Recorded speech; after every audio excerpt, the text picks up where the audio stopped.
நாங்க ராய் ப்ராப்பர்ட்டி இன்னைக்கு என்ன பார்க்க போறோம்னா ஒரு டபுள் ஸ்டோரி ஒரு கோர்னர் லாட் வீடு தான் பார்க்க போறோம். சைஸ் பார்த்தீங்கன்னா 44க்கு 80.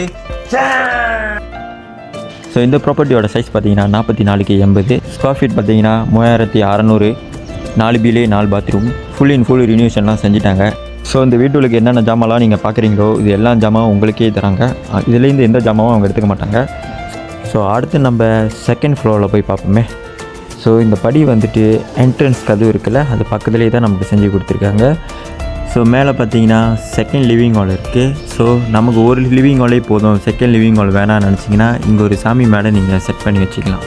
ஓகே, மேலே பார்த்தீங்கன்னா 3 பீலே இருக்குது. 3 பீலேக்கும் பெட்ரூம் எல்லாமே செட் பண்ணி கொடுத்துட்டாங்க. நீங்கள் எக்ஸ்ட்ராவாக பெட் வாங்க வேண்டாம். அடுத்து நம்ம சைட் லேண்ட் தான் பார்க்க போகிறோம். 20 ஃபீட் லேண்ட் கொடுத்துருக்காங்க. ஸோ இந்த லேண்டில் உங்களுக்கு ஸ்விம்மிங் பூல் கட்டுற ஐடியாஸ் இருந்துச்சுன்னா தாராளமாக நீங்கள் ஸ்விம்மிங் பூல் கட்டிக்கலாம். ஸோ இந்த ப்ராப்பர்ட்டியோட ப்ரைஸ் எவ்வளோ பார்த்துக்கிட்டிங்கன்னா எனக்கு கண்டிப்பாக வாட்ஸ்அப் பண்ணுங்கள், நான் உங்களுக்கு சொல்கிறேன்.